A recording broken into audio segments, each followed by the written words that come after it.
तो चलिए बात करते हैं 11 अप्रैल 2026 की। इस तारीख से आसमान में कुछ ऐसा होने वाला है जो हमारे सोचने, समझने, बात करने, हर चीज को इफेक्ट कर सकता है। सोच कर देखिए, एक ऐसा टाइम जब एकदम क्रिस्टल क्लियर थॉट भी एक घने कोहरे में कहीं गुम हो जाए। जी हाँ, हम एक ऐसे ही मेंटल फॉग या मानसिक कोहरे के दौर में एंटर करने वाले हैं। अब सवाल ये उठता है, और ये बहुत जरूरी सवाल है, कि आखिर ऐसा क्यों हो सकता है कि 11 अप्रैल के बाद जो हमारा सबसे शार्प इंस्टिंक्ट होता है ना, जो पहली आवाज दिल से आती है, वही शायद हमारी सबसे बड़ी भूल बन जाए। चलिए मिलकर इस कॉस्मिक पजल को, इस ब्रह्मांडीय पहेली को सुलझाते हैं। तो देखिए, इस पूरे खेल का जो फंडामेंटल रीजन है ना, वो यही है। एक तरफ है बुध, लॉजिक का planet, facts, analysis, clear communication, सब कुछ। और दूसरी तरफ है मीन राशि, जो है इंट्यूशन, इमोशन, सपनों की दुनिया। अब खुद सोचिए, जब लॉजिक का ग्रह भावनाओं के समंदर में उतरेगा तो क्या होगा? कॉन्फ्लिक्ट तो होना ही है। ये बिल्कुल वैसी ही लड़ाई है, हेड वर्सेस हार्ट, दिमाग और दिल के बीच की। चलिए अब थोड़ा और डीप डाइव करते हैं। आखिर ये कॉस्मिक फॉग, ये ब्रह्मांडीय धुंध बन कैसे रही है? मतलब इसके पीछे एस्ट्रोलॉजिकल फोर्सेस कौन सी काम कर रही हैं? इसे समझने के लिए ग्रहों की पोजीशन को देखना पड़ेगा। तो जो सबसे मेन टर्म है यहाँ, वो है नीच। ज्योतिष में नीच का मतलब होता है डेबिलिटेटेड, मतलब जब कोई ग्रह अपनी सबसे वीक पोजीशन में हो, जहाँ वो अपनी नेचुरल पावर को यूज ही नहीं कर पाता। और बुध के लिए मीन राशि बिल्कुल वैसी ही जगह है। इसे ऐसे समझिए जैसे कोई ब्रिलियंट डिटेक्टिव अपनी सारी लॉजिकल पावर खो दे और सिर्फ इमोशंस के बेस पर, भावनाओं में बहकर केस सॉल्व करने लगे। बस बुध के साथ बिल्कुल यही हो रहा है। उसकी जो लॉजिक की पावर है वो एकदम धुंधली पड़ रही है। पर रुकिए, बात सिर्फ बुध के कमजोर होने की नहीं है। मीन राशि में इस वक्त एक तरह का कॉस्मिक ट्रैफिक जैम लगा हुआ है। वहाँ पर बुध के पहुंचने से पहले ही सूर्य और शनि दोनों मौजूद हैं। इससे माहौल और ज्यादा हाई प्रेशर वाला बन गया है। सोचिए, एक ही जगह पर तीन बिल्कुल अलग अलग एनर्जीज टकरा रही हैं। शनि जो डिले और प्रेशर लाता है, सूर्य जो ईगो को बढ़ाता है। और जब ऐसी प्लैनेटरी पाइलअप होती है तो क्लासिकल एस्ट्रोलॉजी कहती है कंफ्यूजन और डिलेज, मतलब भ्रम और देरी अपने पीक पर होते हैं।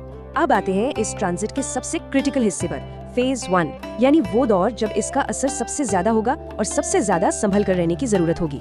ये डेट्स अपने कैलेंडर में मार्क कर लीजिए, 11 से 18 अप्रैल। ये हफ्ता इस पूरे ट्रांजिट का सबसे पावरफुल और फ्रैंकली सबसे डेंजरस विंडो है। अगर कोई ऐसा टाइम है जब किसी भी डिसीजन को लेने से पहले 2 नहीं बल्कि 3 बार सोचना पड़े, तो वो यही है।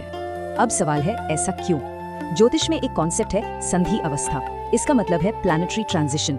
जब कोई ग्रह एक राशि से निकलकर दूसरी में बस एंटर ही करता है तो वो अनसेटल्ड होता है, अस्थिर होता है, उसकी एनर्जी स्टेबल नहीं होती। और जब एनर्जी स्टेबल नहीं होती तो वो प्लैनेट सबसे अनप्रेडिक्टेबल हो जाता है। और यही वजह है कि शुरू का फेज सबसे ज्यादा कंफ्यूजन वाला होता है।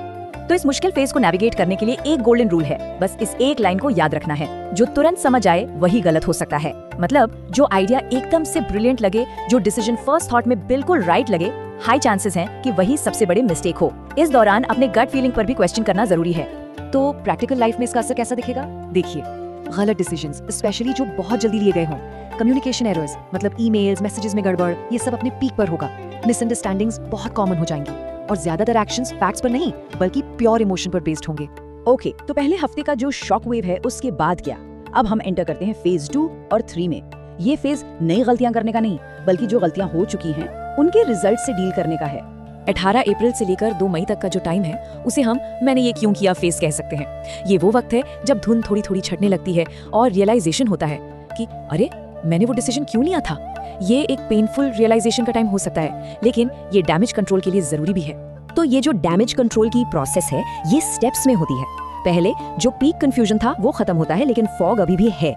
फिर पेनफुल रियलाइजेशन होता है कि कहाँ मिस्टेक हुई है, और आखिर में उन मिस्टेक्स को फिक्स करने का, चीजों को संभालने का काम शुरू होता है।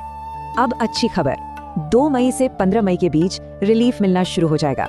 बुध अब थोड़ा स्टेबल हो जाता है और सूर्य के प्रेशर से भी दूर हो जाता है। इससे क्लैरिटी बढ़ती है, मतलब कंफ्यूजन पूरी तरह से खत्म तो नहीं होता, लेकिन हाँ, अब टनल के एंड में लाइट दिखने लगती है। और फाइनली फेज 4, वो फेज जब क्लैरिटी वापस लौटती है, जब इस ट्रांजिट का डिफिकल्ट इफेक्ट खत्म हो जाता है और हम वापस क्लियर थिंकिंग मोड में आ जाते हैं। 15 मई के बाद द फॉग लिफ्ट्स, मतलब कोहरा पूरी तरह से छट जाता है। बुध मलेफिक प्रेशर से बाहर आ जाता है, अपनी पावर रीगेन कर लेता है। अप्रैल का वो जो घना मेंटल फॉग था वो फाइनली डिसअपियर हो जाता है। तो पता कैसे चलेगा कि रिलीफ आ गया है? इसके साइंस हैं। आपकी क्लियर थिंकिंग वापस आ जाएगी, डिसीजंस फिर से करेक्ट और इफेक्टिव होने लगेंगे। अप्रैल में जो मिसअंडरस्टैंडिंग्स हुई थी वो रिजॉल्व होने लगेंगी और कम्युनिकेशन एकदम स्मूथ हो जाएगा। प्रैक्टिकली 15 से 18 मई के आसपास ये पॉजिटिव चेंज फील होने लगेगा। तो अगर इस पूरी जर्नी को समराइज करें तो अप्रैल गलतियों का महीना था। अर्ली में उन गलतियों को रियलाइज करने का फेज था। और मिड में से करेक्शन और रिकवरी का टाइम शुरू होता है। ये एक पूरी प्रोसेस है। अब एक बहुत इंपॉर्टेंट सवाल कि ये जो सब हो रहा है इसका सबसे ज्यादा असर किस पर पड़ेगा? क्या ये सबको इक्वली अफेक्ट करेगा? नहीं, बिल्कुल नहीं। बेसिकली हम इम्पैक्ट को 3 लेवल्स में देख सकते हैं, मैक्सिमम, मीडियम और लेसर। चलिए देखते हैं कि कौन सी राशियां किस कैटेगरी में हैं। तो मैक्सिमम इम्पैक्ट ये होगा मिथुन और कन्या राशि पर। रीजन, बुध इनका रूलिंग प्लैनेट है। जब रूलर ही वीक हो जाए तो असर तो सबसे ज्यादा होगा ही। मीडियम इम्पैक्ट रहेगा मीन और धनु राशि पर, क्योंकि ट्रांजिट सीधे इनके कोर चार्ट स्ट्रक्चर को हिट कर रहा है।